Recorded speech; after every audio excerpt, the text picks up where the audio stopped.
विनंती करतो की त्यांनी आम्हाला या प्रसंगी प्रोत्साहनपर मार्गदर्शन करावं.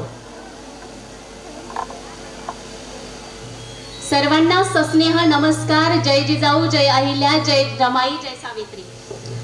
आता हे थोडं वेगळं असेल, पण हा माझा प्रेरणास्थान आहे आणि त्यांचं नाव घेतल्याशिवाय मी कार्यक्रमाला सुरुवातच करत नाही.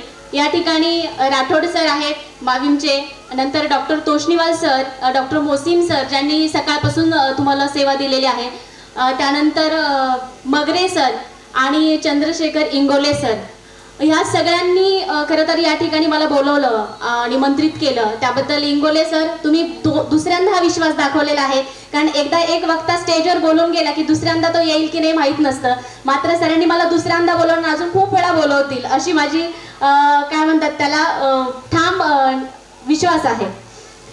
खरं तर बघा, मी मगाशी सांगितलं की ज्या माझ्या प्रेरणास्थान आहे त्यात अनेक प्रेरणास्थान या भारतभूमीला, या महाराष्ट्राला मिळालेले आहेत. शेतीचा शोध, या ठिकाणी बऱ्याच शेतकरी महिला आहे. कृषी तंत्राची निर्मिती जिने केली ती आदराणी निरोती. गौतम बुद्धाने देशाला क्रांतीचा आणि जगाला शांतीचा संदेश दिला, पण त्यांच्या मागे संयमाचा महामेरू बनून उभी टाकलेली महाराणी यशोधरा. 13व्या शतकामध्ये एक महिला आपल्या डोईचा पदर कमरेला खोचते आणि विठ्ठल भक्तीला विरोध करणाऱ्या एका महिलेला विरोध करणाऱ्यांना ठणकावून सांगते की डोईचा पदर आला खांद्यावरी भरल्या बाजारी जाईन मी, जनी म्हणे केसवा होऊन तुझे वेसवा, चंद्रभागे तरी मांडियाला पाल, मनगटावरी तेल घाला कोणी, धमक असेल तर समोर या, मी लढायला तयार आहे, असं म्हणणाऱ्या संतशिष्ट जनाबाई. एक आई जिनं कुठलाही वारसा नसताना आपल्या दातृत्वानं, मातृत्वानं, कर्तृत्वानं एक नाही तर तब्बल 2 छत्रपती या महाराष्ट्राच्या मातीला दिले. केवळ महाराष्ट्राचीच नाही, देशाचीच नाही तर जगाचा प्रेरणा स्रोत असणारी आई, तुमचा आमचा प्रेरणा स्रोत असणारी आई म्हणजे राजमाता राष्ट्रमाता माँसाहेब जिजाऊ. हा समाज अज्ञान, अंधकार आणि दारिद्र्याच्या कचाट्यात सापडलेल्या समाजात क्रांतीची लाट होऊन आल्या त्या अहिल्याबाई होळकर. डॉक्टर बाबासाहेबांनी गुलामीची कबर खोदली खरी, पण त्यामागे पोलादी पंख बनून उभी टाकताना आपले 4 गोळे मातीत मिसळले, संसाराच्या चटक्यांनी भाजून निघाली, पण ह्या चटक्यांची झळ बाबासाहेबांच्या कार्यकर्तृत्वाला लागू दिली नाही, ती माता रमाई. आणि जिच्यामुळे आज तुम्ही सक्षमपणे बसले आहात, मी तुमच्या समोर उभी राहण्यास लायक बनलेले आहेत. अनेक महिला शिक्षण घेत आहेत, ज्यांच्यामुळे फातिमा बीबी पहिल्या मुस्लिम मुख्याध्यापिका झाल्या, ज्यांच्यामुळे मुक्ता साळवे पहिल्या समाजसेविका झाल्या, ज्यांच्यामुळे ताराबाई शिंदे पहिल्या पत्रकारिता झाल्या आणि ज्यांच्यामुळे मी सुद्धा डॉक्टर बनू शकले, ज्यांच्यामुळे मी या ठिकाणी उभी राहण्यास लायक बनले, अशा क्रांतिज्योती सावित्रीबाई फुले. तुम्ही ऑलरेडी टाळ्या वाजवल्या आहेत, पण एकदा जोरदार टाळ्यांच्या गजरात त्यांना अभिवादन करायचं आहे. खरं तर तुम्ही ऑलरेडी माविम काय म्हणतात त्याला, माविम इतकं छान काम करतं हे प्रत्यक्षदर्शी मी पुरावा आहेत. आणि चंद्रशेखर इंगोले सर यांना मी काम करताना बघितलं आहे, ज्या काही काय म्हणतात स्वयंसेविका आहेत त्यांना मी प्रत्यक्ष काम करताना बघितलेलं आहे. आता मी ज्यावेळेस तपासणी शिबिराला आले होते तर त्यावेळेस बरेच जण म्हटले काही नाही, सरकारी तपासणी शिबिर म्हणजे स्टेथो लावायचं आणि काढायचं, बाकी जास्त काही नाही. पण मी जवळजवळ 850 ते 1000 महिलांची तपासणी झालेली आहेत माझ्या हातावर.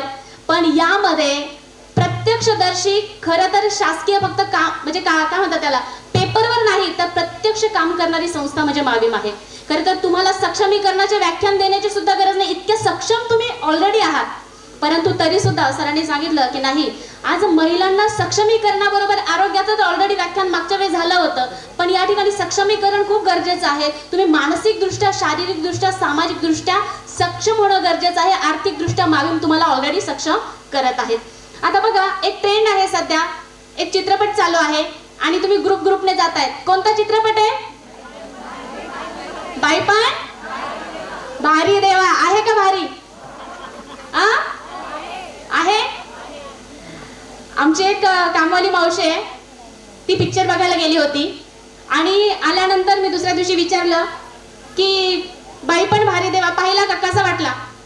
पिक्चर छान होता म्हटलं मॅडम, पण घरी आले 9 वाजले होते, नवऱ्याने इतकं मारलं म्हणे स्वयंपाक बनवला नाही म्हणून, तेव्हा कळलं बाईपण कसं आहे.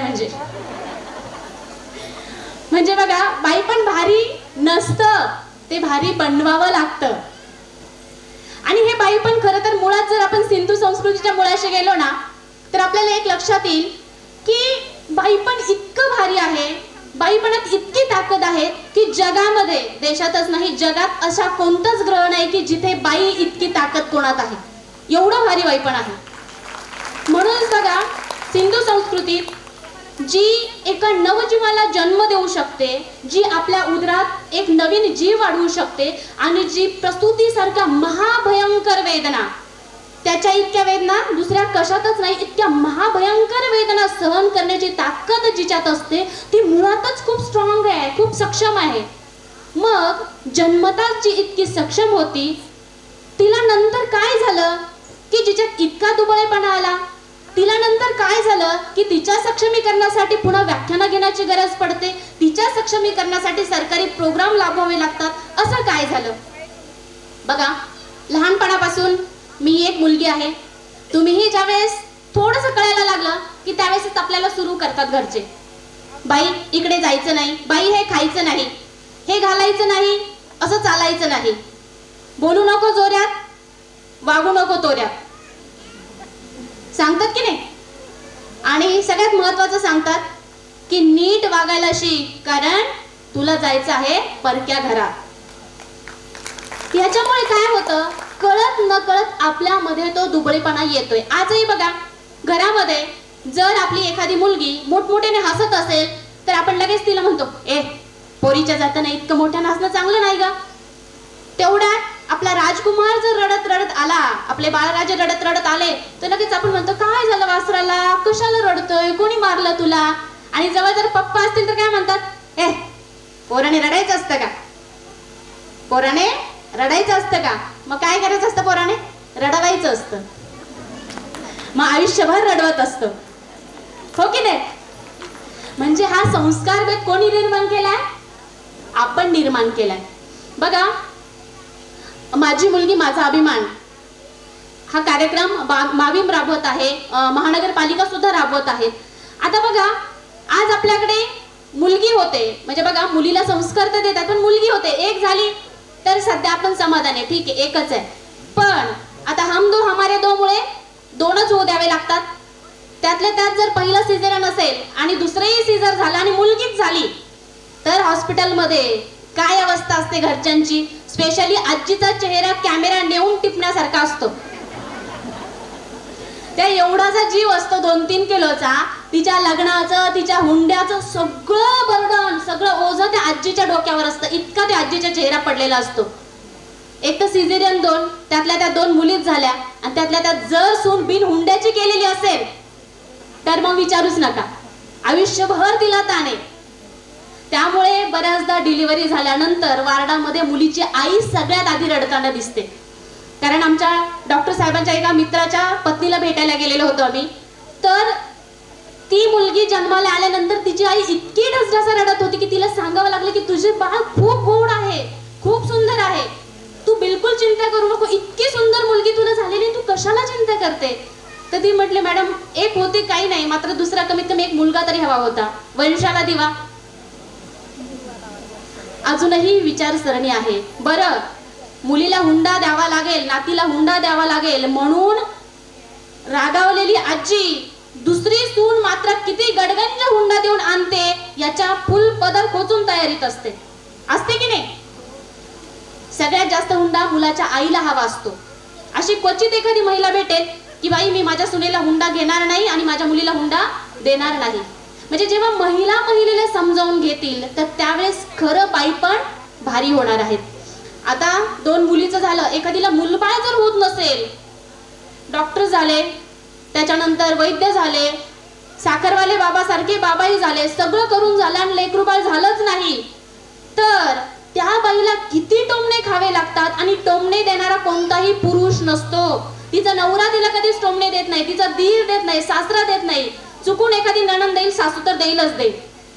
आणि 5-10 वर्ष झाले की एखादी नात्यातली दुसरी शोधायला सुरुवात करेल. वास्तव आहे हे. आता बघा, मग आपण सो कॉल्ड पुरोगामी किंवा सो कॉल्ड आधुनिक, खरंच आपण आधुनिक आहोत का, की आधुनिकतेचं सोंग घेतलेलं आहे. मला अभिमान वाटतो इंगोले सर, नांदेडमधील त्या महिला डॉक्टरांचा, गायनेकोलॉजिस्टचा, की अक्षरशः तुम्ही जर नांदेडमध्ये पाहिलं तर अनेक महिला डॉक्टर आहेत की ज्या स्वतः गायनेकोलॉजिस्ट आहेत, स्वतःच्या घरात सोनोग्राफी मशीन आहे, त्यांना 2-2 मुलीच आहेत. त्यांच्यासाठी एकदा जोरदार टाळ्या वाजवा. त्यांनी या बुरसटलेल्या विचारसरणीत अडलेला नाही. म्हणजे बघा, साधनं असून सुद्धा त्याचा उपयोग न करता त्यांनी 2 मुली आहेत आणि खूप आनंदी कुटुंब आहेत ते.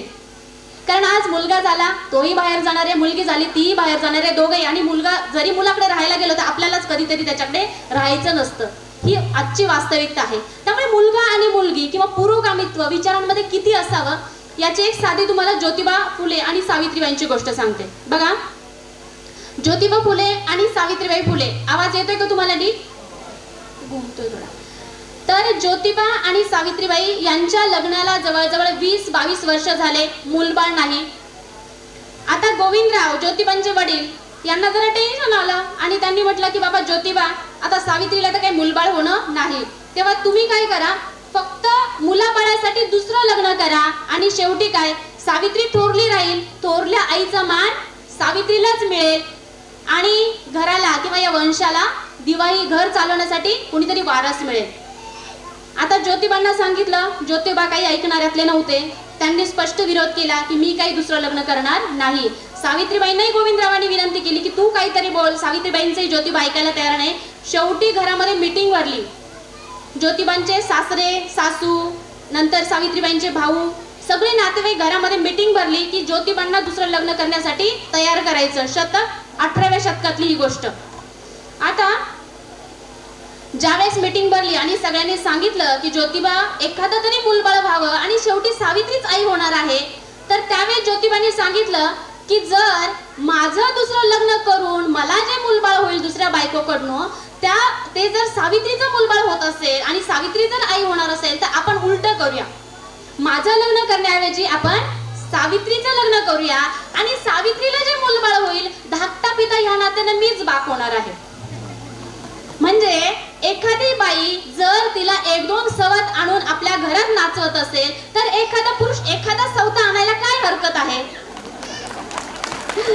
त्यावेळेस सती प्रथेला विरोध करताना सुद्धा महात्मा ज्योतिबा फुले म्हणाले होते की सगळेजण सांगतात की बाई सती का जाते, सरणावर जिवंत जाळून का घेते, तो नवऱ्यावर तिचं अतोनात प्रेम आहे आणि जी सती जात नाही ती नवऱ्याला मानत नाही, नवऱ्यावर प्रेम नसणारी सती जात नाही. मग प्रेम सिद्ध करण्यासाठी ह्या बायका जर स्वतःला आगीत झोकून देत असतील तर मग असं एकही माईचा लाल जन्माला आला नाही की बाबा त्याचं बायकोवर प्रेम आणि बायको मेली म्हणून त्याने सरणात उडी टाकावी. सता आणि सौता ह्या जे 2 शब्द आहेत ते ज्योतिबांनी प्रथम उल्लेख केलेला आहे. ज्योतिबांनी शोध काढलेले हे शब्द आहेत. म्हणजे बघा, बाईनं तर बाईला समजून घेणं गरजेचं आहे, पण जीवन साथी सुद्धा आपल्याला समजून घेणारा असावा. आणि जर तसं असेल तर म्हटलं जातं की स्त्री पुरुष 2 चाके परस्पर होती सहाय्यके, पण प्रत्यक्षात स्त्री ही मागचं चाक आहे. तिनं काय करायचं, ओझं व्हायचं, पुढे यायचं नाही. बरोबर आहे ना? मग पण जर मागचं चाक पंक्चर झालं तर सायकल चालेल का? माझ्या मते स्त्री हे सायकलचं मागचं चाक नाहीये, तर स्त्री हे घड्याळातलं छोटंसं चाक आहे. घड्याळातलं काटे, मूलबाळ, तास काटा, नवरा या सगळ्यांना कंट्रोल मध्ये ठेवण्याचं काम ते चाक करते. ते चाक आपण आहोत, स्त्री आहोत. जर आपलं थोडंफार काही बिघडलं तर ते काटे तर खूप पुढे पळतील, नाहीतर खूप मागे राहतील. त्या सगळ्यांची विल्हेवाट लागेल आणि जीवनाचं घड्याळ बिघडेल. म्हणून आपल्याला समतोल ठेवणं गरजेचं आहे. मग आपल्याला जर समतोल ठेवायचा असेल तर आपल्याला काय करावं लागेल, पुढे जावं लागेल. आपल्याला एक काय म्हणतात त्याला, सगळ्या फॅमिलीचा समतोल, कंट्रोल आपल्या हातात आहे. कारण आजपर्यंत आपण म्हणत असू की घरामध्ये माझी काही किंमतच नाही, पण मी उलट म्हणेल आपल्याशिवाय त्या घरालाच किंमत नाहीये. कारण आपण हाऊस वाईफ नाही, होम मेकर नाही, तर आपण घर आहोत. आपण स्वतः ते घर आहोत. 2 दिवस कुठे गेला तर घराची अवस्था काय होते.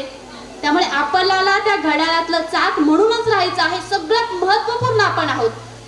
एवढं इम्पॉर्टन्स आपण स्वतःला द्यायचंय.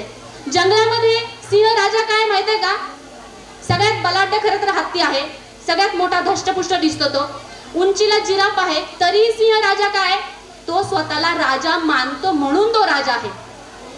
तसं आपल्याला स्वतःला घरातली राणी मानायचं आहे आणि राणीसारखंच राहायचं आहे. बघा, बऱ्याचदा असं वाटतं की मगाशी मी सावित्रीबाईंचं सांगितलं तर पहिली महिला सेवा मंडळ 1852 मध्ये सावित्रीबाईंनी चालू केलेलं आहे. आणि त्या धर्तीवर आज अनेक सामाजिक संघटना आहे, अनेक महिला मंडळ आहेत, त्या धर्तीवर चालत आहे. तर पहिलं हळदी कुंकू सुद्धा पुण्यामध्ये सावित्रीबाईंनी केलं होतं. महात्मा गांधीजींच्या 75 वर्ष आधी एका महिलेनं सूतकताई असेल, रजाया बनवणं असेल, अशी जी कामं आहे ती सावित्रीबाईंच्या महिला मंडळाने केली होती. आणि आर्थिक सक्षमीकरण काय असतं 1852 मध्ये महिलांना समजावून सांगितलं होतं. आज माविमच्या कृपेनं 75 मध्ये माविमची स्थापना झाली, तेव्हापासून माविम तुमच्यासाठी काम करतंय. प्रत्यक्षदर्शी मी पाहिले की माविम किती प्रामाणिकपणे आपलं काम करतंय. आणि आज महाराष्ट्रातील सगळ्यात विकासाची शिखर संस्था म्हणून महाराष्ट्र राज्याने घोषित केलेलं आहे माविम. एवढं चांगलं काम माविम करते. आता आर्थिकदृष्ट्या तुमचं सक्षमीकरण होत आहे. डॉक्टर बाबासाहेबांनी सांगितलं होतं की जर या देशाची प्रगती बघायची असेल, आज आपण प्रगती कशावर बघतो? वायफाय, इंटरनेट, सिटी किती मॉडर्न झालेले आहेत, किती मेट्रो झालेले आहेत, किती मोठमोठ्या बिल्डिंग आहेत, किती व्यापारी शेठ सावकार वाढलेले आहेत, याच्यावर देशाची प्रगती मोजता येत नाही. तर देशाची प्रगती जर मोजायची असेल तर इथल्या महिलांची प्रगती मोजा. आणि इथल्या महिला जर प्रगत झाल्या तर समजा की देश प्रगत झाला. नाहीतर देशाची जी प्रगती तुम्ही मोजताय ती सडलेल्या पानावर आलेल्या हिरवळीसारखी आहे, ती निरर्थक आहे, तिचा काही उपयोग नाही. जवळ जाऊन पाहाल तर तुम्हाला दुःख दिसेल आणि दुरून ते फक्त चमकदार दिसेल. म्हणजे बघा, बाबासाहेबांनी सांगितलं की महिलांची प्रगती झाली तर देशाची प्रगती होईल. मग महिलांची प्रगती कशी? ती शिकली, ती खूप पगार कमवते, खूप मोठ्या नोकरीवर आहे, म्हणजे ती प्रगत झाली का? तर नाही. ती किती कमवते यापेक्षा तिला किती खर्च करण्याचा अधिकार आहे हे ज्यावेळेस महिला ठरवेल त्यावेळेस या देशाची प्रगती होईल. खुद्द डॉक्टर बाबासाहेब आंबेडकर यांनी सांगून ठेवलेलं आहे. बघा, आज मी पाहिलेले तुमचे बचत गटांना भेटी दिलेल्या होत्या. खूप सुंदर सुंदर प्रोडक्ट्स आपण विकतो आहोत, खूप सुंदर सुंदर. म्हणजे पापड असतील, तुमच्या कुरड्या असतील, त्यानंतर वडे, म्हणजे मी टेस्ट पण केलेले आहेत. इतकं सुंदर अप्रतिम प्रोडक्ट्स तुमच्या बचत गटांचे आहेत.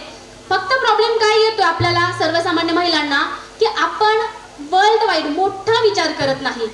मैत्रिणींच्या ग्रुपमध्ये किंवा आजूबाजूच्या नातेवाईकांमध्ये आता तुम्हाला एक प्लॅटफॉर्म सुद्धा माविमने मिळवून दिला, तुम्हाला गिराईक मिळवून देण्याचं काम ते करत आहेत.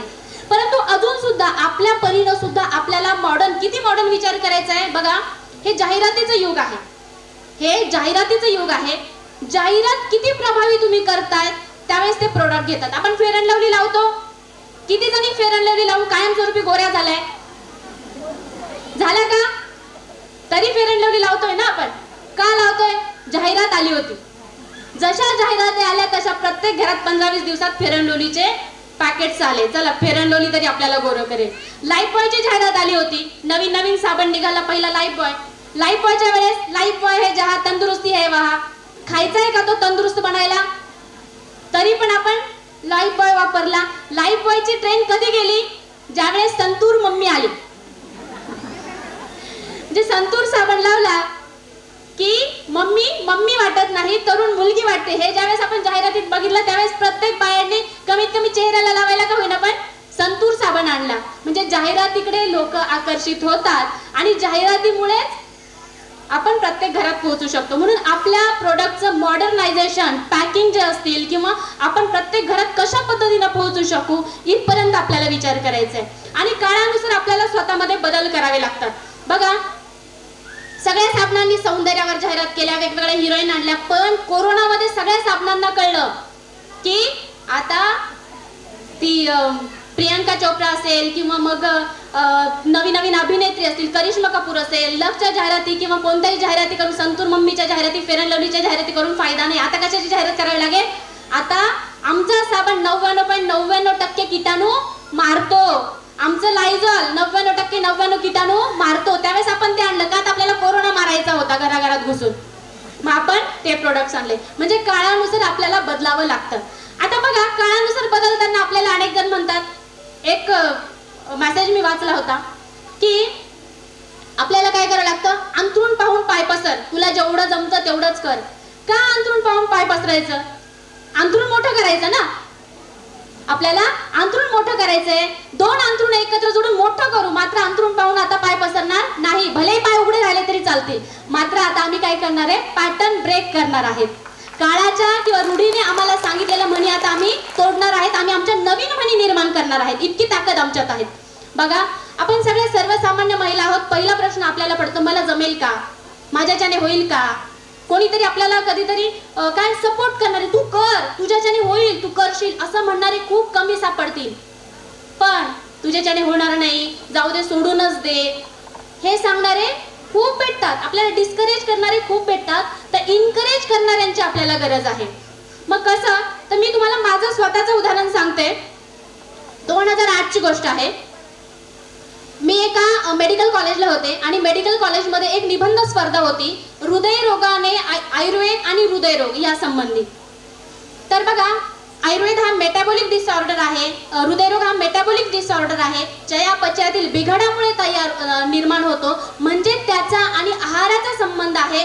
असा रिसर्च मी त्यावेळेस 2008ला प्रेझेंट केला. राज्यस्तरीय निबंध स्पर्धेमध्ये सर्व मेडिकलचे स्टुडंट होते. MUHS महाराष्ट्र आरोग्य विज्ञान विद्यापीठाची स्पर्धा होती.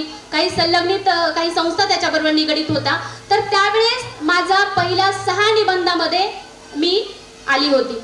आता निबंध लिहून पाठवला होता, तो निबंध पहिल्या 6 मध्ये आलेला होता. आता शेवटची जी स्टेप होती, पुढची जी स्टेज होती, तर मला मुंबईला जायचं होतं आणि त्या ठिकाणी पॉवर पॉइंट प्रेझेंटेशन करायचं होतं. आणि त्यावेळेस एम्सचे जे काही डीन होते ते जजमेंटसाठी होते आणि अनेक महाविद्यालयाचे मोठमोठे लोक जजमेंटसाठी होते. आता बघा, त्यावेळेस मला ज्यावेळेस कळलं की पुढची फायनल जी आहे ती आहे मुंबईला आणि मुंबईला जाऊन ती मला PPT प्रेझेंटेशन करायचे, तर मी तिथेच हातपाय गाळले. कारण PPT याचा अर्थ मला माहीत नव्हता, याचा लॉंग फॉर्म मला माहीत नव्हता. मी जिल्हा परिषद शाळेत शिकले. 11वी 12वी सायन्स नंतर माझा मेडिकलला नंबर लागला आणि मग मेडिकल कॉलेजला मी आलेली होती. मुंबई मी पाहिलेली नव्हती. आता मी घरी तसंही मी मैत्रिणींना विचारलं, काही मार्गदर्शकांची हे घेतली, मार्गदर्शन घेतलं आणि PPTचा काय अर्थ असतो, PPT कशी बनवायची, मी माझी PPT प्रेझेंटेशन त्यावेळेस सायबर याच्यामध्ये जाऊन केलं. आता बघा, माझी PPT प्रेझेंटेशन रेडी होतं. मला मुंबईला जायचं होतं. मी घरी फोन केला परवानगी मागण्यासाठी. मी माझ्या वडिलांना सांगितलं की भाऊ, मला असं असं आहे आणि या स्पर्धेसाठी फायनलला आता मला तिकडे जायचं आहे आणि खूप मोठं बक्षीस आहे, खूप मोठं नाव होणार आहे वगैरे वगैरे आणि खूप मोठी स्पर्धा आहे. तर त्यावेळेस त्यांनी सांगितलं, कॉलेजला राहून काय करता येईल ते कर, मुंबई वगैरे विसरून जा, कुठेही कॉलेज सोडून जायचं नाही. विषय संपला. मात्र रात्रभर झोप आली नाही, कारण एवढी मोठी अपॉर्च्युनिटी मला पहिल्यांदा मिळाली होती. कारण ती राज्यस्तरीय स्पर्धा होती आणि मी पहिल्या 6 मध्ये होते राज्यातून आणि मला जाणं भाग होतं. सकाळी उठले, दिवस उगवला, त्यावेळेस कॉइन बॉक्स होते. शेजाऱ्यांच्या कॉइन बॉक्सवर फोन केला आणि आईला फक्त निरोप द्या. आई आली. आईला सांगितलं की मी स्पर्धेला चालली आहे, माझ्या मैत्रिणीसोबत आहे, त्यांचं घर मुंबईमध्ये आहे, मी त्यांच्यासोबत जाईल, स्पर्धा करेल आणि येईल. तुला भाऊंना काय सांगायचं ते सांग. मी गेले. स्पर्धा झाली, PPT प्रेझेंटेशन झालं, क्रॉस क्वेश्चनिंग झालं. जे त्या ठिकाणी जज होते ते स्टेजवर येऊन माझं पॉवर पॉइंट प्रेझेंटेशन चालू असताना त्यांनी क्लॅप केलं आणि त्यावेळेस मी राज्यस्तरीय पहिलं बक्षीस 25,000चं गोल्ड मेडल आणि सगळे सर्टिफिकेट घेऊन डायरेक्ट घरी आले आणि वडिलांच्या समोर ठेवलं. त्यांनी मला का गेली हा सुद्धा प्रश्न विचारला नाही. बघा, आपल्याला विरोध होतो, आपल्याला जमत नाही म्हणून आपण सोडतो, पण जर आपली वाटचाल योग्य दिशेनं असेल तर तो विरोध पचवण्याची ताकद सुद्धा आपल्याला असली पाहिजे आणि जे विरोध करणारे आहेत ते सुद्धा आपल्या समोर नतमस्तक झाले पाहिजे, त्यांनी सुद्धा आपलं कौतुक केलं पाहिजे. एवढी ताकद आपल्या कामामध्ये पाहिजे. बघा, पॅटर्न ब्रेक करून आपल्याला पुढे जायचंय, पण त्यासाठी आज मी माविमचं जवळजवळ 1000 महिलांची तपासणी केली होती आणि त्या 1000 महिलांमध्ये ज्या काही आपल्या ताई पण होत्या सोबत, तर जवळजवळ 1000 महिलांमध्ये आमच्या लक्षात आलं तपासणी करताना, सरांच्या लक्षात आलं असेल तपासणी करताना, तर 99% महिला या कोणत्या ना कोणत्या आजाराने ग्रस्त आहेत. बघा, जसं आर्थिक सक्षमीकरण गरजेचं असतं तसं शारीरिक, मानसिक आणि सामाजिक सक्षमीकरण सुद्धा गरजेचं असतं. शारीरिक दृष्ट्या जर आपण बघितलं तर 99% महिला या आजारी आहेत. असं का म्हणते? बघा, एक प्रश्न तुम्हाला सगळ्यांना मी विचारते, मागच्या वेळी पण विचारला होता. मला सांगा, आपल्यापैकी किती जणी आजारी आहे? हात वर करा.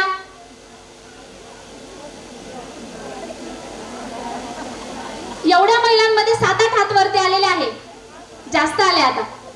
बरं, आता ज्या बसलेल्या आहेत यांच्यापैकी किती जणी निरोगी आहे, आजारच नाही, अशाने हात वर करा. आता पण 7-8. आपला हाच प्रश्न आहे की ज्यांच्या हात वरही नव्हते आणि खाली नव्हते, अशा 75% पेक्षा जास्त महिला होत्या. आणि यांचा प्रश्न हाच आहे की मी आजारी आहे की नाही हेच मलाच माहित नाही, मीच कन्फ्यूज आहे. मग सासू म्हणते ही कसली आजारी आहे, खाते पिते झोपते, हिला काय रोग झालाय. आणि उरला नवरा, तो एखाद्या डॉक्टरांकडे नेतो, तपासणी करतो आणि त्याच्या लक्षात येतं हिचा आजारच कळत नाही, मग तोही सोडून देतो. आता मागे एक आमच्या पेशंट होत्या, एका पत्रकारांची पत्नी, खूप मोठे पत्रकार आहे ते, मी नाव नाही घेत त्यांचं. एका शिबिरामध्येच त्या काकू भेटल्या आणि अक्षरशः त्यांची बीपी जो होता तो तपासला आम्ही. 190 असा त्यांचा बीपी होता आणि विशेष म्हणजे त्यांची शुगर, साखर 450 झालेली होती. आता ज्यावेळेस त्या हॉस्पिटलला आल्या तर त्यावेळेस आमचे सिनियर डॉक्टरांचं मी मत घेतलं, कसं करूया. ते म्हटले लगेच ICU ला पाठवायचं, कारण ही बाई कधीही जाऊ शकते, काही भरोसा नाही. फक्त शिबिरामुळे आलेली बाई, फुकट तपासताय म्हणून आलेली स्त्री इतका आजार अंगावर काढते. आणि ICU ला जा म्हटलं, तिच्या हस्बंडला सांगितलं की सर या आणि त्यांना ICU ला घेऊन जा. तर त्यावेळेस तिचे हस्बंड म्हटले मॅडम तुम्हाला काय औषधे द्यायचे द्या, मी हिला सगळीकडे दाखवून कंटाळलेलो आहे. तर मी म्हटलं अहो 450 शुगर आहे, बीपी इतका वाढलेला आहे, कधीही काहीही होऊ शकतं, तुम्ही काय द्यायचं त्या म्हटले. मग शेवटी मी म्हटलं एक फॉर्म आहे त्याच्यावर सही करा आणि मग आपण ट्रीटमेंट चालू केली. तर नंतर कळलं की त्या काकूने सांगितलं मॅडम मी 3 महिने अंथरुणाला खिळून आहे, मला उठता बसता येत नाही, मी बाथरूमला जायला मला 5-10 मिनिटं लागतात, इतका वेळ लागतो कारण मी उठूच शकत नाही. घरच्यांनी मला सगळे डॉक्टर्स दाखवले, नांदेड झालं, हैदराबाद वगैरे सगळीकडे दाखवलं, मला फरक पडत नाही म्हणून त्यांनी आता सोडून दिले. त्यांनी म्हटले ही काय आता नीट होऊ शकत नाही, ही झोपते तर झोपू द्या. यांनी मेसचा डबा लावून टाकला, हे बापलेट दोघं खाऊन घेतात, मला विचारत पण नाही तू खाते की नाही, उरलेला डबा मी खाते. आणि यांनी काय केलं, लॉन्ड्रीवाल्याला कपडे देऊन इस्त्री करून टाकतात. यांनी यांचं सगळी सोय केलेली आहे. आता मी मात्र अंथरुणाला खिळून होते. आता त्या काकूंची ट्रीटमेंट केली. आज त्या काकू परत भेटल्या मला 3 महिन्याने, फॉलोअप साठी येतात. तर त्या सांगतात मॅडम मी आधी माझं बनवून खाते आणि आज मी माझी सगळी कामं करते आणि मी हॉस्पिटल पासून घरून हॉस्पिटल पर्यंत पायी चालत येते. का तर तुम्ही सांगितलं तसं मी काय झाले, स्वार्थी झाले. सगळ्यात आधी महिलांनी आरोग्याच्या बाबतीत स्वार्थी व्हायचं. मी घड्याळाचा छोटासा चाक आहे, मला आधी चांगलं राहायचे मग बाकीचे. जर मीच बिघडले तर कोणीच चांगलं राहणार नाही. काय करायचं नीट राहण्यासाठी किंवा आरोग्यासाठी, मी मागच्या वेळेस 26 तुम्हाला आरोग्य व्याख्यान दिलेलं होतं. सगळ्यात महत्वाचं आहार, विहार, विचार आणि वेळेत तपासणी गरजेचे आहे. आहार, सूर्य उगवण्याच्या लवकरात लवकर 10च्या आसपास आपले पाचक स्राव सिक्रेट झालेले असतात, त्यावेळेस जेवण करायचे. आणि संध्याकाळी सुद्धा सूर्यास्तानंतर लवकरात लवकर जेवढं जेवण करू तेवढं आपल्या आरोग्यासाठी चांगलं आहे. सगळे स्ट्रेस हार्मोन सकाळी 6-6:30च्या दरम्यान रिलीज झालेले असतात, तर त्यावेळेस आपल्याला आवडतं ते काम करणं. मग तुम्हाला ध्यान असेल किंवा मॉर्निंग वॉक असेल, तुम्हाला जे आवडतं, डान्स असेल आवडत कोणाला तो डान्स पण तुम्ही करू शकता. असा छोटासा जो आवडेल तो व्यायाम. त्यानंतर काही पदार्थ असतात की ज्यावेळेस आपल्याला नाही जमत ते वर्ज्य करायचे आहेत. आणि यातला महत्वाचा आहे चहा. तुम्हाला जर चहा घ्यायचा असेल तर घ्या, मात्र 75% पाणी आणि 25% दूध. घरगट्ट मस्त दुधाचा स्पेशल उकळवलेला अर्धा पाऊण तास शिजवलेला चहा चालत नाही. तो आपल्याला आवडतो मात्र तो चालत नाही. त्यानंतर सगळ्यात महत्वाचं जमेल तितके, आता श्रावण चालू आहे आणि श्रावणामध्ये भरपूर साबुदाणा भरून ठेवला असेल घरामध्ये आपण, कारण आता श्रावण म्हणजे उपवासच उपवास. मग आता बघा श्रावण करायचं आहे, एन्जॉय करायचं आहे. श्रावणात झोके खेळायचे, श्रावणात बाहेर पण आनंद घ्यायचा आहे, श्रावणात काय आवडेल ते करायचंय. श्रावणात उपाशी तापाशी स्वतःला मारायचं नाही. बघा श्रावणात उपवास का करतात बरं माहित आहे? आता मी तुम्हाला एक गोष्ट सांगते, मग का करतो आपण ते सांगते. बघा पित्राचं जेवण घालतात, तर एका घरी पित्राचं जेवण होतं आणि सासू सुनेला सांगते की बघ पित्राचं जेवण जे काही आहे ना ते बनवणं खूप अवघड असतं आणि पित्राच्या जेवणामध्ये जर काही चूक झाली तर आपल्याला पूर्वज माफ करत नाही, ते आपल्याला काय करतात, धरतात म्हणे. आणि ती सासू सुनेला सांगत असते की मी माझ्या सासूचं पित्र घालते आणि माझी सासू खूप कडक होती, त्याच्यामुळे मी तर 1% चूक करू शकत नाही, कारण माझी सासू इतकी कडक होती म्हणे, इतकी किरकिरी होती, तिच्या पित्रात जर थोडीशी चूक झाली तर ती मला धरेलच म्हणे. आता सून मनात विचार करते की हिची सासू कशी होती माहित नाही, मात्र माझी सासू कशी आहे मला माहिती आहे, म्हणून मी 1% सुद्धा चूक करणार नाही, हुबेहूब तसंच करेल म्हणे. मग सासू पित्राचं जेवण बनवते, नैवेद्य ठेवते. आता नैवेद्य ठेवताना होतं असं की एक काळं मांजर त्या ठिकाणून जात असतं. आता सासू मनोमन विचार करते की आता हे काळं मांजर आहे, जर चुकून या नैवेद्याला तोंड लावलं तर दिवसभराची मेहनत वाया जाईल. ती काहीच विचार करत नाही, पटकन एक डालका घेते आणि त्या मांजराला डालून ठेवते टोपलीखाली. सून हे पण व्यवस्थित रीतीने पाहते. पुढच्या वर्षी दुर्दैवानं सासू जाते. आता वेळ येते पित्र बनवण्याची सुनेवर. सून अगदी हुबेहूब सासूने बनवली तसे पित्राचं जेवण बनवते, नैवेद्य ठेवते. आणि आता वेळ येते नैवेद्य दाखवायची, तर ती नवऱ्याला बोलवते, अहो इकडे या, जा बरं म्हणे, एक मांजर घेऊन या म्हणते. ते पण काळं मांजरच पाहिजे, दुसरा कोणत्याच कलरचं मांजर चालणार नाही. आता नवरा बिचारा गावभर फिरतो, काळं मांजर काय भेटत नाही. घरी येतो, ती म्हणते नाही, तुम्ही जोपर्यंत मांजर आणणार नाही तोपर्यंत नैवेद्य दाखवला जात नाही. तो बिचारा दुसऱ्या गावात जातो आणि काळा मांजर घेऊनच घरी येतो, भले संध्याकाळ का होईना. मग ते काळा मांजर आणल्यानंतर ती नैवेद्य दाखवते आणि काळा मांजर त्या टोपलीखाली डालते आणि मग ती नैवेद्य दाखवते.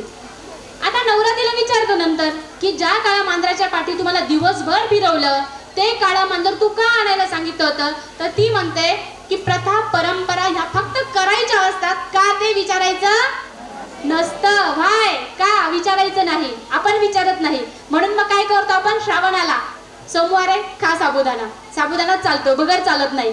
कोणी सांगितलं साबुदाणा चालतो श्रावणाला किंवा सोमवारला फक्त साबुदाणा चालतो, कोणी सांगितलंय माहिती आहे तुम्हाला? आईनं, आजीनं, पणजीनं. पारंपरिक आहे ना. उपवासाला फक्त साबुदाणाच चालतो, उपवासाला फक्त बटाटे वेपर्सच चालतात, बगर चालत नाही. साबुदाण्याचे शोध, आता उपवास म्हणजे वैदिक ग्रंथातले उपवास आहे. आता मी वेदाध्ययन केलंय त्यामुळे मला एवढं माहिती आहे की ते वैदिक ग्रंथातले उपवास आहे. उपवास म्हणजे लंघन करणं, जे पोटाच्या आरोग्यासाठी असतं. मात्र आपण काय करतोय, भरपेट साबुदाणा खातो.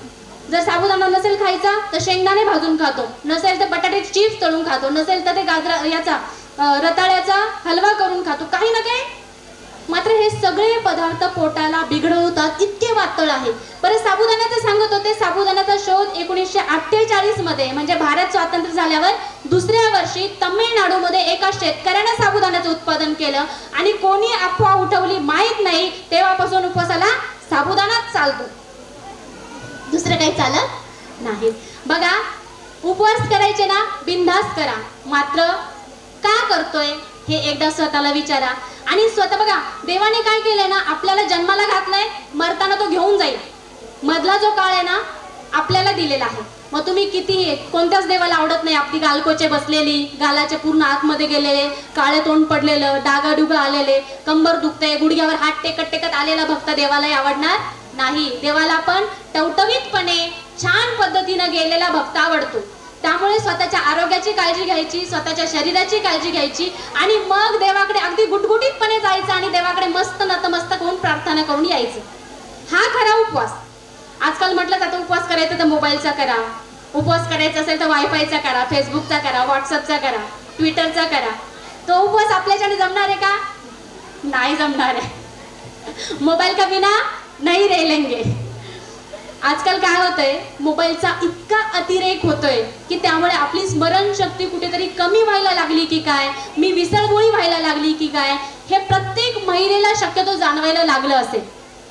ही स्टेज प्रत्येकाच्या आयुष्यात येते. एक वस्तू ठेवली, कुठे ठेवली आपल्याला आठवतच नाही, मग अख्खं घरभर शोधून होतं मग ती वस्तू सापडते.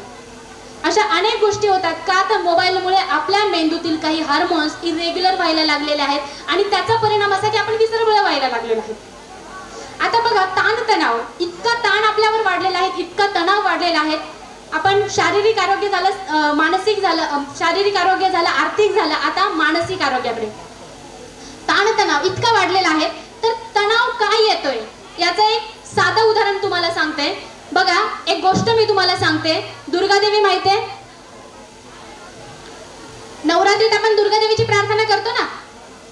पार्वती माहितीये, शंकर पार्वती, त्यांची गोष्ट सांगते. बघा, एकदा शंकर आणि पार्वती बसलेले होते. तेवढ्यात काय झालं, कैलास पर्वतावर शुंभ निशुंभ ह्या राक्षसांचं आक्रमण झालं. आता शुंभ आणि निशुंभ ह्या राक्षसांनी आक्रमण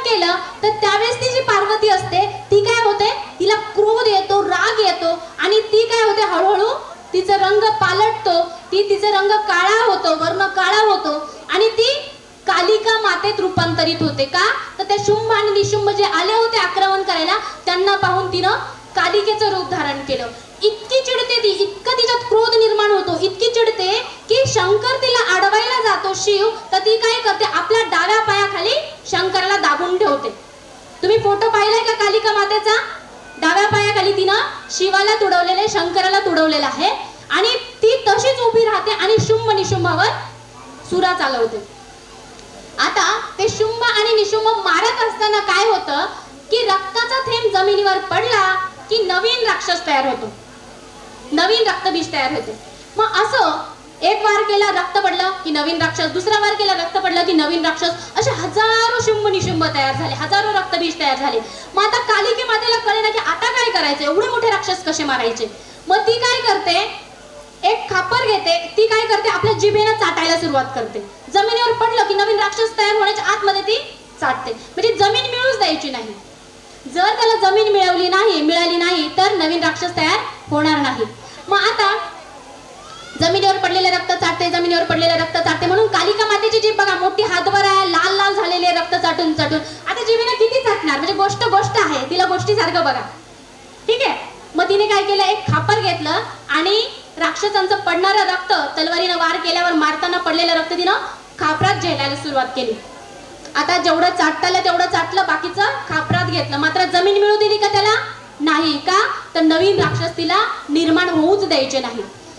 मग असं करताना ज्यावेळेस ते राक्षस संपले, त्यावेळेस ती शुद्धीवर आली, त्यावेळेस तिला कळलं, अरे आपण तर शंकराला पायदळी तुडवलंय, आपल्या शिव पायदळी तुडवलंय, आपला नवरा पायदळी तुडवलाय. का तर आपण भान हरपून गेलो होतो. मग ती पटकन पाय काढते आणि आपल्या मूळ रूपात येते.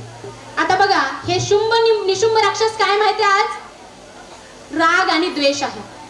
राग आणि द्वेष, एखाद्या व्यक्तीचा आपल्याला राग आणि द्वेष आला की आपल्या मनात इतका काळीमा निर्माण होतो, इतका काळीमा निर्माण होतो की मग जोपर्यंत ते शुंभ निशुंभ संपत नाही तोपर्यंत आपल्या मनाला चैन पडत नाही. मग आपण काय करतो, एकदा समजा भांडण चालू आहे, नवरा बायकोचं गृहीत धरू आपण, भांडण चालू आहे, विषय एक असतो, एक शुंभ निशुंभ आलेला असतो, पण आपण इतिहासात जाऊन सगळे शुंभ निशुंभ तयार करतो, इतके राक्षस निर्माण करतो की मग आपल्याला काही शुद्ध हरपत नाही. आणि शुद्ध हरपलेली जी कालिका ती सगळ्यात आधी कशाला तुडवते?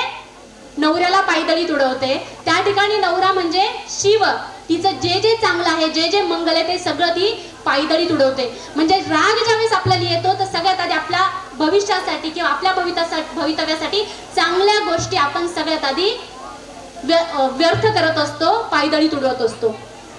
दुसरं बघा, तिने काय केलं, जमिनीवर रक्तबीज पडू दिलं नाही. म्हणजे आपल्याला काय करायचे, आपल्या राग द्वेष काम क्रोध याला जे कारण आहेत त्या कारणांना जमिनी मिळवू द्यायची नाही, लगेच डिस्ट्रॉय करायचं, लगेच संपून टाकायचं, त्याला कारण मिळू द्यायची नाही. नाहीतर आपण काय करतो, समजा नवरा तिकडनं बोलत असेल, नवरा जर समजा आग ओकत असेल तर आपण पाणी टाकण्याऐवजी काय करतो, पेट्रोल छिडकतो. मग काय होतं, मोठा भडका उठतो, इतका भडका उठतो की नशीब फुटला आणि तुमच्या घरात आला, इथपर्यंत ते जातं, हो की नाही. म्हणजे बघा, सगळ्या गोष्टी आपल्या हातात आहेत. काय होतं, आपल्या भावनांचा, आपल्या रागाचा, आपल्या मानसिक दोषांचा प्रेशर कुकर होऊ द्यायचा नाही. प्रेशर कुकर कंट्रोल करतो एकदा फुटतो, मग फुटला की कंट्रोल मध्ये येत नाही, मग प्रेशर कुकर होऊ द्यायचा नाही. वेळीच आपल्या भावनांचा निचरा करणं किंवा आपल्या दोषांचा निचरा करणं हे सुद्धा आपल्या हातात आहे. अगदी शासकीय बऱ्याच, आता तुम्ही बघितलं असेल, केंद्र सरकारने सुद्धा मान्यता दिलेली आहे, विपश्यना किंवा मेडिटेशन सारखे जे प्रोग्राम असतात 10 दिवस, तिथे सगळं विनामूल्य असतं. तशा पद्धतीचा तुम्ही फायदा घेऊ शकता किंवा त्याचा सुद्धा तुम्ही उपयोग करू शकता. ध्यान असेल, तुम्ही कोणतंही ध्यान करा, धारणा करा, मात्र ते गरजेचं आहे. एक स्त्री म्हणून जगताना एक 10 दिवस का होईना स्वतःला विश्रांती म्हणून कदाचित तुम्ही जा, त्याच्याकडे बघा, काय म्हणतात त्याला, सकारात्मक दृष्टीने बघा. बघा, सामाजिक दृष्ट्या आपण किती सक्षम असायला पाहिजे. सामाजिक दृष्ट्या आज आपण बघत आहोत देशात काय परिस्थिती आहे, महिला अत्याचाराच्या घटना सगळ्या वाढलेल्या आहेत. मग तिथे आपण किती सक्षम असायला पाहिजे. कारण बघा, ज्या वेळेस जमीन भुसभुशीत होते तर त्यावेळेस माणूस काय करतो, खोदत जातो, पण जर पाषाण लागला तर त्या जमिनीचा नाद सगळे सोडतात. म्हणून कठीण प्रसंगी आपल्याला मऊ मेणासारखं तर प्रसंगी पाषाणासारखं सुद्धा होता आलं पाहिजे. बघा, तुम्हाला एक शेवटचं 1-2 मिनिट घेते. ज्यावेळेस अहिल्याबाई होळकर आपण ज्यावेळेस असहाय्य होतो, आता माझ्याकडे काहीच राहिलेलं नाही, माझ्याकडे घर नाही, दार नाही, सगळं सोडून मी आलेले आहे, ज्यावेळेस आपण असहाय्य होतो त्यावेळेस अहिल्याबाई होळकर आठवायची. बघा, अहिल्याबाई होळकर, खंडेराव होळकर अहिल्याबाईंचे पती वारले, त्यानंतर सासरे मल्हारराव होळकर यांच्या मार्गदर्शनाखाली त्यांनी राज्यकारभार चालवला. त्यानंतर मल्हारराव होळकर सुद्धा वारले, तर त्यांनी स्वतः राज्यकारभार चालवला आपल्या मुलाला मार्गदर्शन करत. पण शेवटी एक वेळ अशी येते की त्यांचा मुलगा सुद्धा वारतो, घरामध्ये आता पुरुष उरलेला नाही. त्यावेळेस अहिल्याबाई होळकरांची परिस्थिती कशी असते? मुलगा वारून 2-3 दिवस झाले, गंगोबा तात्या जो अहिल्याबाई होळकरांचा वकील असतो तो त्या ठिकाणी दुसरे पेशवे जे काही होते त्यांना पत्र पाठवतो, राघोबा दादा पेशवेंना, की आता दौलत बेतमाल झाली आहे, दौलत बेतमाल झाली आहे, लवकर येऊन सावरावी. म्हणजे आता दौलतीला कोणीही मालक राहिलेला नाही. अहिल्याबाई होळकरांचं राज्य, अहिल्याबाई होळकरांची संपत्ती तात्काळ यायची आणि घेऊन जायची. युद्धाचं आक्रमण करा. कोण सांगतो? गंगोबा तात्या, अहिल्याबाई होळकरांचा वकील राघोबा दादा पेशवेंना पत्र पाठवतो. राघोबा दादा पेशवे क्षिप्रा नदीच्या काठावर लाखोंचं सैन्य घेऊन येतात अहिल्याबाईवर आक्रमण करण्यासाठी. जिचा मुलगा वारून 2-3 दिवस झालेले आहेत अशी अहिल्याबाई होळकर. आता बघा, आपला मुलगा गेलेला आहे, आधीच नवरा गेलाय, सासरा गेलाय, सगळे पुरुष संपले, एकुलता एक मुलगा तोही गेला. आईनं किती रडावं, किती आकांत करावा, काय परिस्थिती असेल त्या आईची. पण ज्या वेळेस अहिल्याबाई होळकरांचं गुप्तहेर खातं होतं, त्या गुप्तहेर खात्याने सांगितलं की गंगोबा तात्याने असं पत्र पाठवलंय, क्षिप्रा नदीच्या काठी राघोबा दादा पेशवे युद्धाला आलेले आहे. त्यावेळेस अहिल्याबाई होळकर गावातील सगळ्या महिलांना जमा करतात. एका रात्रीत अहिल्याबाई होळकर 5000 महिलांना एकत्रित करतात. जसं आज मावीन बचत गट चालवतात तसं अहिल्याबाई होळकरही अनेक बचत गट चालवायच्या. एक प्रसिद्ध सारी अहिल्याबाई होळकरांच्या नावावर आहे. तर बघा, 5000 महिलांना एका रात्रीत अहिल्याबाईंनी तयार केलं आणि दुसऱ्या दिवशी पहाटे पत्र पाठवलं राघोबा दादा पेशवेला. काय पत्र पाठवलं? आम्ही 5000 महिला घेऊन उद्या युद्धाला येत आहोत. आम्ही 5000, बघा मुलगा नुकताच वारलेली आई आहे, ती पत्र पाठवते राघोबा दादा पेशवेला की आम्ही 5000 महिला घेऊन युद्धाला येत आहे. पण एक गोष्ट लक्षात ठेवा, जर तुम्ही हे युद्ध जिंकले तर बाईकडून जिंकण्यात कोणती मोठी मर्दुमकी म्हणून कोणीही तुम्हाला खूप मोठं मानणार नाही, तुमचा सत्कार करणार नाही. पण चुकून जर आमच्या महिलांकडनं तुम्ही हारले तर बाईकडून हारला म्हणून कुठेच तोंड दाखवायला जागा उरणार नाही. शहाण्यास अति सांगणे न लगे, खाली लिहिलं, भरतात अहिल्याबाई खंडेराव होळकर. बघा, म्हणजे त्यावेळेस डोकं चालवलं, पत्र पाठवलं, राघोबा दादा पेशवे सगळं सैन्य वापस पाठवलं आणि तुमच्या सांत्वनाला आलो म्हणून दुसऱ्याच दिवशी अहिल्याबाईंच्या पायावर लोटांगण घातलं. म्हणजे स्त्री कधीच असहाय्य नसते. फक्त ती असहाय्य कधी होते? ज्यावेळेस ती तिचं नियंत्रण विसरून बसते. मग अशा वेळेस, म्हणजे मी मगाशी सांगितलं तसं की ज्या वेळेस आपण शिर खाली घालतो तर त्यावेळेस समोरची व्यक्ती शिरजोर होते. म्हणून शिर कधी खाली घालायचं हे सुद्धा आपण स्वतः ठरवायचं आहे. बघा, आज महिला अत्याचाराच्या घटनेत जर सांगितलं तर निर्भया झाली, आपण काय केलं? कॅन्डल मार्च केले. कोपर्डी झाली, आपण काय केलं? मूक मोर्चे केले. त्यानंतर सोनखेडमध्ये एक प्राध्यापिका जाळली गेली, आपण काय केलं? काहीच नाही केलं. प्रियंका राठोड झाल्यावर नाईट मार्च केलं. काल परवा एक देवळूकमध्ये मुलीवर अत्याचार झाला, निवग्यात एका मुलीने गावगुंडाला कंटाळून आत्महत्या केली. या अत्याचाराचा प्रश्न आजूबाजूला घडत आहेत. मग आपण काय करतोय? प्रसंग होऊन गेल्यावर आपल्याला जाग येते. अशा ठिकाणी संत गाडगे बाबांनी सांगितलं होतं की मंदिरासमोर लुटली इज्जत हा पाहत बसला, पोरीला राखण करतो म्हणाला, स्वतःच गेला चोरीला, देवही या ठिकाणी तुम्हाला वाचवणार नाही. तुम्हाला जर वाचायचं असेल तर स्वतःला वाचवावं लागेल. तुमच्या जी ताकद आहे ती 100% तुम्हाला आजमावी लागेल. आणि आपल्या मुलींना सुद्धा सांगावं लागेल की जोपर्यंत तुझ्या पायातली चप्पल आणि डोळ्यातली नजर सरळ आहे तोपर्यंत तुझ्यावर कुणाचीच वाकडी नजर पडणार नाही. पण पडली चुकून तर कापून घरी ये, संपून घरी येऊ नको. स्वतःला संपवायचं आता आपल्याला थांबवावं लागेल.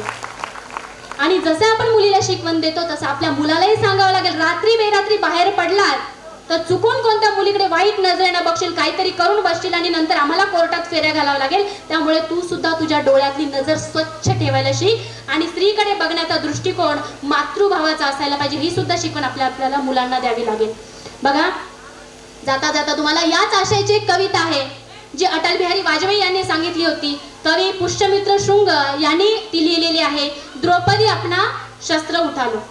सुनो द्रौपदी, शस्त्र उठा लो कवितेचं नाव आहे. छोड़ो मेहंदी खड़ग उठा लो, छोड़ो मेहंदी खड़ग उठा लो, खुद ही अपना चीर बचा लो. छोड़ो मेहंदी खड़ग उठा लो, खुद ही अपना चीर बचा लो. द्यूत बिठाए बैठा शकुनी, द्यूत बिठाए बैठा शकुनी, मस्तक सब बिक जाएंगे. उठो द्रौपदी शस्त्र, सुनो द्रौपदी शस्त्र उठा लो, अब गोविंद न आएंगे. कब तक आस लगाओगी तुम, कब तक आस लगाओगी तुम बिके हुए अखबारों से. कैसी रक्षा मांग रही हो दुशासन दरबारों से. जो खुद ही लज्जाहीन पड़े हैं वो क्या लज्जा बचाएंगे. सुनो द्रौपदी शस्त्र उठा लो, अब गोविंद न आएंगे. कल तक केवल अंधा राजा, कल तक केवल अंधा राजा, अब गूंगा बहरा भी है. कल तक केवल अंधा राजा, अब गूंगा बहरा भी है. ओठ सीधिए है जनता के, कानों पर पहरा भी है. तुम ही बताओ ये अश्रु तुम्हारे, तुम ही बताओ ये अश्रु तुम्हारे, इनको क्या समझाएंगे. सुनो द्रौपदी शस्त्र उठा लो, अब गोविंद न आएंगे.